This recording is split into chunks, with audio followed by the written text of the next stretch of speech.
Visakha steel plant contract కార్మికులు సమ్మెను ఉధృతం చేస్తున్నారు. తొలగించిన కాంట్రాక్ట్ ఉద్యోగులను వెంటనే విధుల్లోకి తీసుకోవాలని డిమాండ్ చేస్తున్నారు. దాంతో యాజమాన్యం స్పందించకపోవడంతో నిరవధిక సమ్మె దిశగా వెళ్తున్నారు. వారికి అఖిలపక్ష కార్మిక సంఘాలు మద్దతు తెలపనున్నాయి. 2-3 రోజుల్లో కాంట్రాక్ట్ కార్మికులు నిరవధికంగా సమ్మె చేయనున్నారు.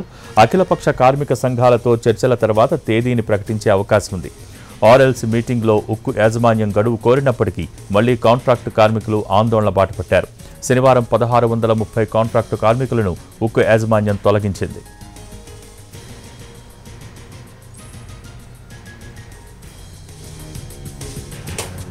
విశాఖ స్టీల్ ప్లాంట్ కాంట్రాక్ట్ కార్మికులు సమ్మెను ఉధృతం చేస్తున్నారు. తొలగించిన కాంట్రాక్టు ఉద్యోగులను వెంటనే విధుల్లోకి తీసుకోవాలని డిమాండ్ చేస్తున్నారు. దాంతో యాజమాన్యం స్పందించకపోవడంతో నిరవధిక సమ్మె దిశగా వెళ్తున్నారు. వారికి అఖిలపక్ష కార్మిక సంఘాలు మద్దతు తెలపనున్నాయి.